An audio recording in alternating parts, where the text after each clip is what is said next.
Since mankind has learned to think, we have always wondered what or who is lurking in those places and planets we have yet to see. Whole worlds which we will never fully understand, and better yet, what of those who have come from beyond and yet live among us on Earth?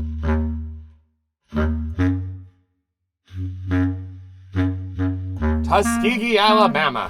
At first glance, you'd never realize that among the professors and students at Tuskegee Institute, there are those who choose to learn about the prodigal seeds planted by those from another world.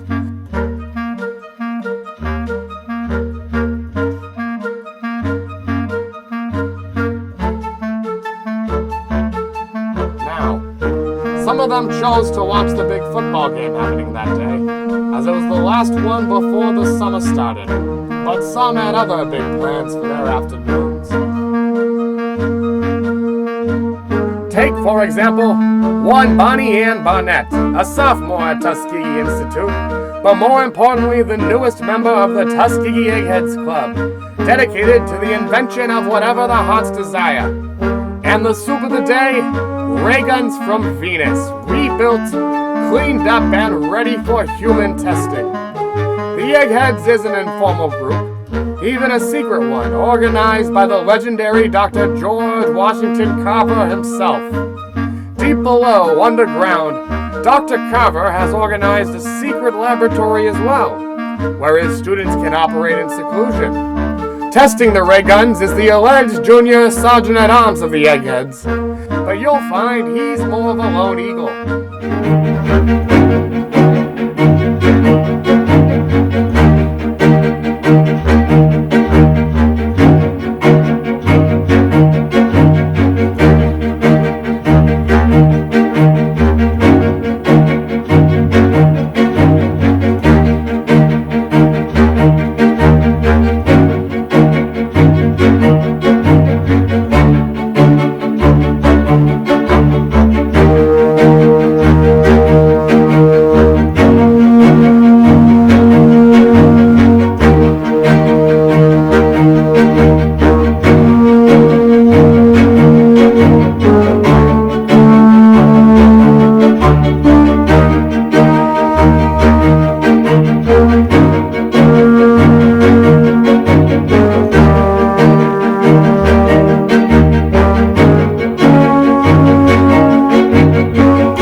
Why don't you give me that only time religion, and brother, it's good enough for me. My Lord, that's the only time religion, and brother, that's the only time religion. Why don't you give me that only time religion, and brother, it's good enough for me. This is Nick Robinson, brothers, if you want to but hear please, a story call about him the preacher Rocket, and the bear, a new hero, representative of a changing Tuskegee Institute, as well as a changing United States of America. Sunday morning. He's barely a man yet, but if you took a look with an all-seeing eye, you too would realize that Rocket Robinson has quite a destiny ahead of him. Then through the woods on his way back home, he met a great big grizzly bear.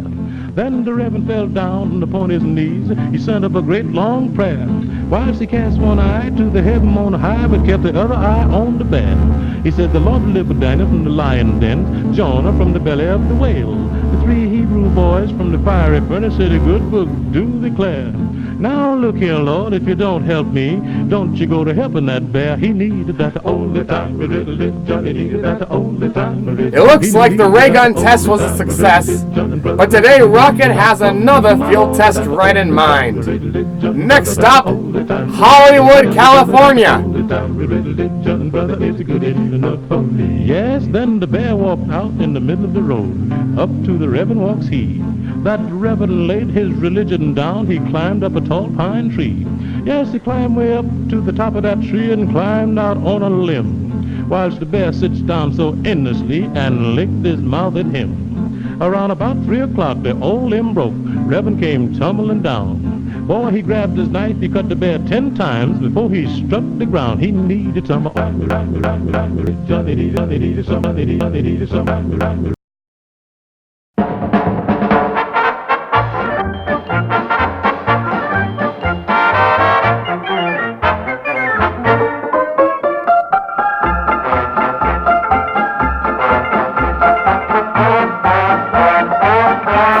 I'm Perry Chase, bringing to you this week's newsreel from Fox Movie Tone. It's a bird, it's a plane, or is it? Witnesses in New York City claim they saw two Supermen, or perhaps Superman and Captain Marvel themselves, first fighting at this year's World's Fair in New York, then moving into Times Square. Fortunately, despite damages to numerous buildings at the event, there have been no reported deaths. Ford Motors Corporation quickly hushed rumors of publicity gimmicks, citing damages. General Motors also denied any involvement. In addition, both companies have pledged to dedicate resources towards discovering the exact culprits. However, one must not disregard the potential of this footage being doctored in the manner of a Flash Gordon serial. With the right artists, such a feat could be accomplished.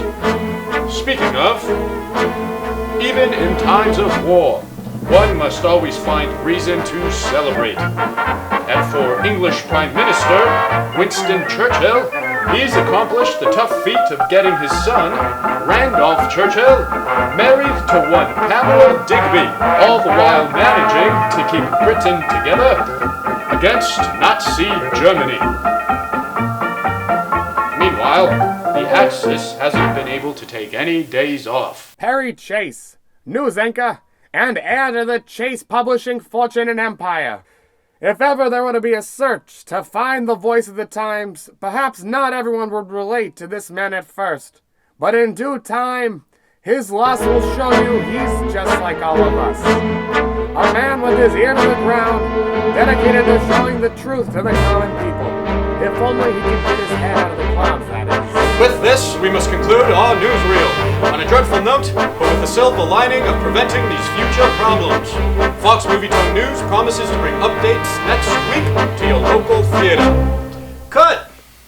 Marvelous. Marvelous. Well, thank you, Joe. Points, I sure hope it went well. Points. Of course it did. As long as we have you narrating, we're going to have a marvelous newsreel. Perry, we really need to go over these additional shots and revisions before the next shots. Marion, which stories have been requested for the next edition? 5 need to be ready by Wednesday.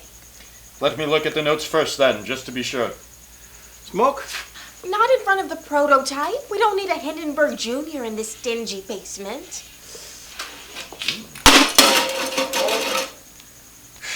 Hey, Perry, do you think you could talk to the big cheeses up in the big cheese department? See if they couldn't get us some of those rocket packs for filming. You know, some stuff that we could... Rocket what? You know, like those rocket packs. No. Oh, well, I've seen the footage of them, you know, and the guy looks like he's wearing one of those army rucksacks. You have no idea what I'm talking about, do you? Clueless. Just a good-looking anchor man who doesn't have a brain in his head. Son of a bitch. Master Chase! Master Chase! Arthur, Perry is just fine. I apologize, sir, but your father, Mr. Chase, insists on the title while in graphics. However, he also has insists on you while appearing on the Busted Crab meeting. Double O. The Flash Gordon star? I thought he was Buck Rogers. Well, he did that as well. And Tarzan. Oh, don't worry, Joe. I'd like to introduce you to Arthur Hamamoto, my new chauffeur, and if necessary, Batman. You're Batman? You know, as in the military position. He's a combat driver and bodyguard. And translator is needed. Arthur, this is Joe. And Chinaman. We don't need that sort of word in my studio, Joe. It's okay, Master Chase. Hey, Mr. Joe, I am Japanese, second generation. From Hollywood, sir, born and bred. And then where? Actually, my father was a fisherman. Unfortunately, we need to get to the meeting, Mr. Chase. Joe, it was a pleasure. Take care. Take care. You too, sir. Wait, you still have those revisions. I'll take a look at them tomorrow. Duty calls. This is Arthur Hamamoto, a man who may tell you he is a second-generation Japanese-American, a Nisei, if you will, but you best not believe that. He might be the best cowboy in America, but many cowboys will do whatever they can to cover their tracks. Nevertheless, Arthur drives like a moonshine runner, fights like a soldier, and is cunning like a pirate.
You wore that getup underneath your chauffeur uniform? Well, it was either that or put it on in the back seat.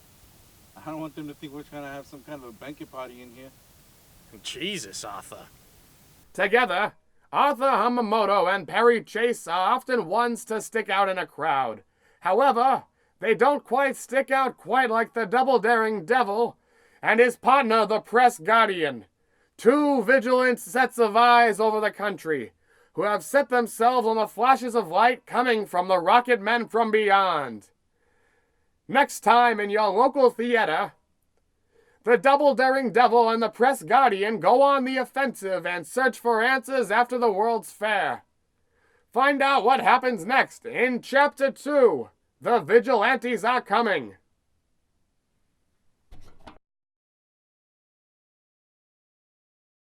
Jimmy, Nick, and Freddie Andrade Jr. always prefer Ayuda brand boomerangs. Ayuda brand is the top name when you need a boomerang to get the job done.